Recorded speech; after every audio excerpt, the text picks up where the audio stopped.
Capítulo 4, Poder de Polícia Ambiental. Bem, nós, vimos nos capítulos anteriores, principalmente o Sistema Nacional de Meio Ambiente, né, foi o capítulo precedente, e a gente tem que entender o seguinte: o meio ambiente, ele está submetido ao poder de polícia. O que que é o poder de polícia, assim, numa uma maneira simples, né, uma pílula sobre o poder de polícia? O poder de polícia é uma capacidade que o Estado tem de organizar a vida em sociedade de maneira que um não prejudique o outro, né? Que a gente consiga viver em harmonia. Portanto, o meu direito vai até onde o do terceiro começa. Quem assegura isso é o poder de polícia. Então, nós temos o poder de polícia sanitária, o poder de polícia de trânsito e o poder de polícia da poluição. Né? Então, existe uma ordem pública do meio ambiente. O que a gente poderia dizer, de uma maneira assim, super, ultra resumida, o que é a ordem pública do meio ambiente?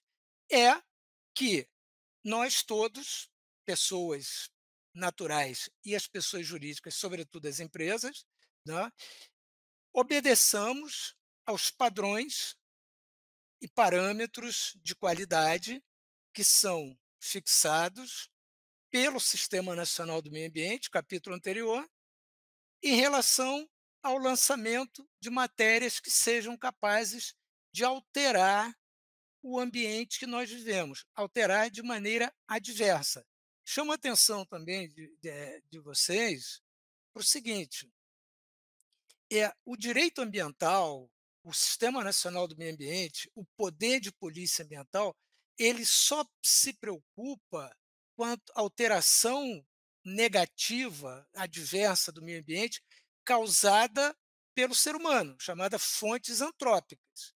Então, veja, um vulcão fez uma erupção fabulosa, gigantesca, uma confusão danada.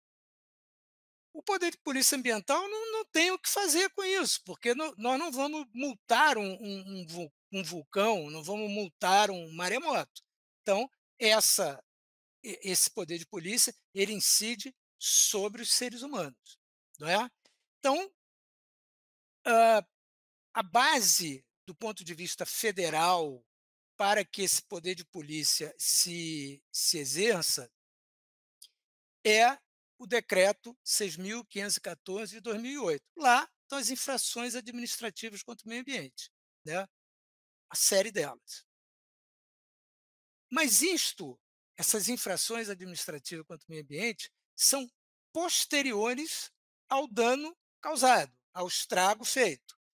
É, cada vez que se aplica uma multa ambiental, no fundo, o sistema falhou, porque o ideal é que não acontecesse a situação que levou alguém a ser multado. Como é que se procura evitar que aconteçam os danos ambientais? Através de um instrumento chamado licenciamento ambiental. Talvez dos instrumentos da Política Nacional do Meio Ambiente seja o mais conhecido, o mais debatido, o mais polêmico. Toda hora se fala sobre licenciamento ambiental.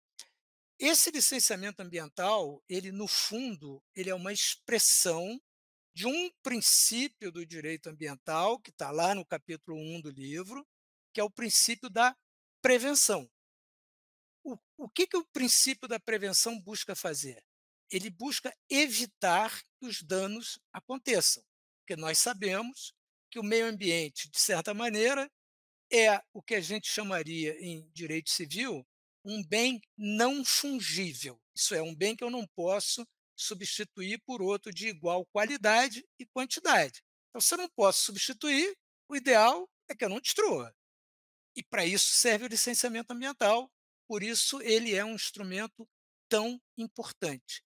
Esse licenciamento ambiental, no sistema geral brasileiro, no sistema principal adotado no Brasil, ele se divide em 3 fases: licença prévia, licença de instalação, licença de operação. Cada uma tem uma finalidade, não é? Hã, há uma polêmica sobre a natureza dessas licenças. Muitas pessoas dizem que elas são meras autorizações, autores respeitáveis, e outros, como a minha opinião, é que essas licenças, elas são de fato licenças, portanto, elas enquanto existirem, elas têm um certo grau de estabilidade, mas a diferença básica que elas têm em relação à licença administrativa é que elas são por prazo certo, não é? E há um certo grau de discricionariedade administrativa na concessão ou não das licenças, né? Elas têm natureza diferente. Hoje, a legislação, tanto a federal como a da maioria dos estados, já reconhece a existência da autorização ambiental, portanto, claramente nós temos a diferença entre a licença ambiental e a autorização ambiental, sendo que a licença ambiental é normalmente concedida de acordo com a Lei 6.938, para atividades capazes de degradar o meio ambiente. E as licenças ambientais para atividades capazes de causar significativa degradação ambiental, chama atenção para esse significativa, ele é muito importante.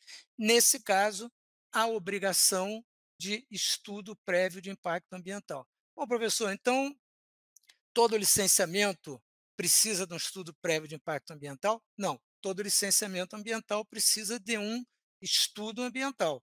No livro há uma variedade de estudos ambientais que estão lá indicados, você lê cada hipótese, usa-se um. Não é? E o estudo prévio de impacto ambiental é para esses empreendimentos capazes de causar significativa degradação ambiental. O que é significativa degradação ambiental? É o que o órgão ambiental diz que é. Há uma definição na resolução número 1 de 1986 do Conselho Nacional do Meio Ambiente, que é uma lista de algumas atividades, ou muitas atividades, cujo significativo impacto ambiental é presumido.